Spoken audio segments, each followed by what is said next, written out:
La somme théologique de saint Thomas d'Aquin, première partie, traité sur les anges. Question 1, article 3. Les anges sont-ils en grand nombre? Le prophète Daniel, chapitre 7, verset 11 dit « 1000 fois 1000 anges le servaient, et 10 fois 100 000 assistaient devant lui. » Résumé de l'argumentation. Puisque les anges sont beaucoup plus parfaits que les créatures corporelles, ils forment un très grand nombre qui dépasse toute la multitude des choses matérielles. Explication. Il faut dire ceci. Divers auteurs ont pris des routes diverses pour arriver au nombre des substances séparées. Platon, réalisant les idées abstraites, celles de la nature humaine par exemple, dit que les intelligences pures sont les espèces et les exemplaires des choses sensibles, qu'ainsi le même nombre suppute les êtres spirituels et les êtres corporels. Aristote réfute ce système. Les choses sensibles renferment nécessairement, dit-il, l'idée de la matière. Elles ne peuvent donc avoir leur type dans les essences immatérielles. Néanmoins, le chef des péripatéticiens croit pour son compte que les natures supérieures sont les causes motrices et les causes finales des natures inférieures. Il s'efforce en conséquence de fixer le nombre des essences spirituelles d'après les mouvements célestes. Comme ces calculs vont directement contre la révélation, le juif Moïse tente de concilier la doctrine du philosophe avec les oracles de l'Esprit Saint. Le Moïse en question, il s'agit de Maïmonide, Moshe ben Maïmoun. Il est vrai, dit-il, que le stagirite compte par le même nombre et les substances immatérielles et les mouvements des corps célestes. Mais les livres saints ne donnent pas le nom d'ange seulement aux intelligences pures. Ils le décernent aux hommes qui annoncent les choses célestes, puis aux vertus des choses naturelles qui révèlent la puissance de Dieu. Cela ne supporte pas le moindre examen.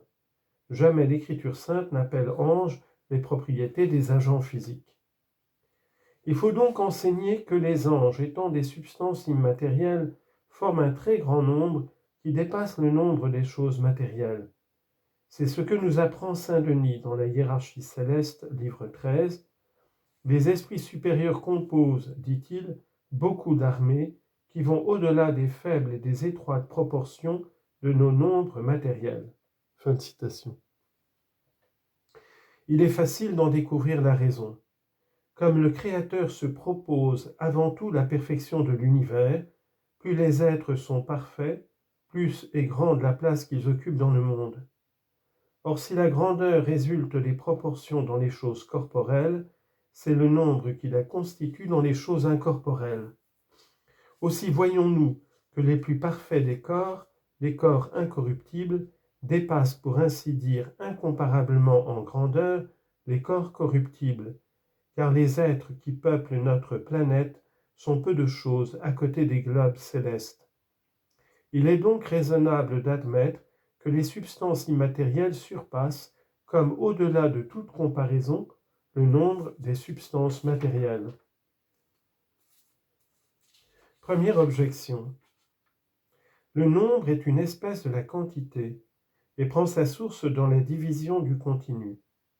Or les anges n'ont ni le continu ni la quantité,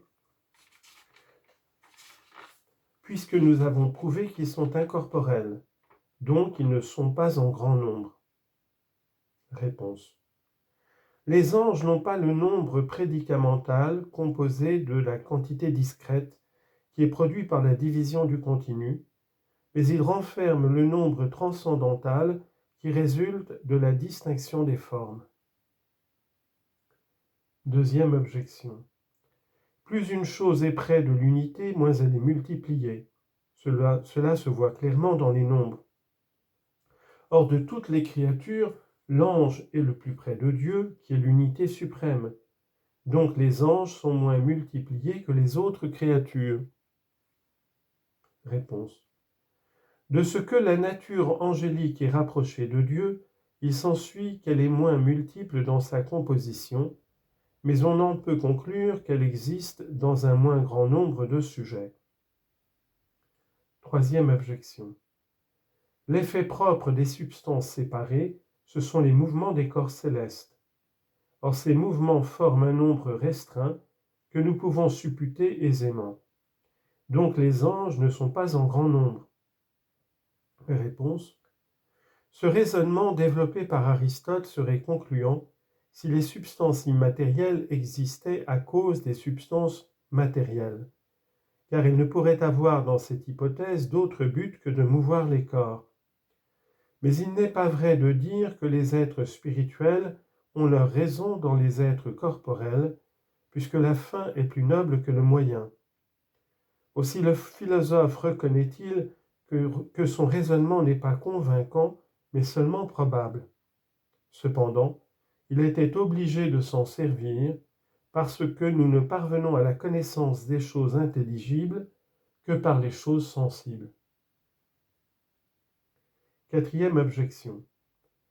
Saint Denis dit dans les Noms divins, 4.1, citation, les substances intelligibles et les substances intellectuelles existent à cause des rayons de la bonté divine. Fin de citation. Or, les rayons lumineux ne se multiplient qu'autant qu'ils sont reçus dans des sujets différents. Mais la matière ne peut recevoir les rayons intelligibles, puisque les substances intellectuelles sont immatérielles, comme nous l'avons vu.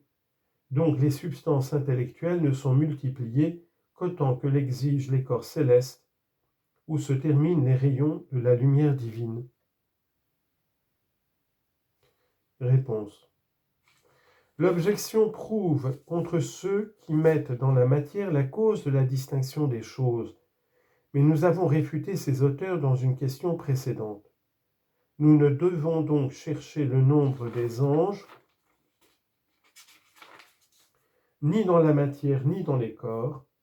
Nous ne pouvons le trouver que dans la sagesse divine qui a établi les divers ordres des substances immatérielles.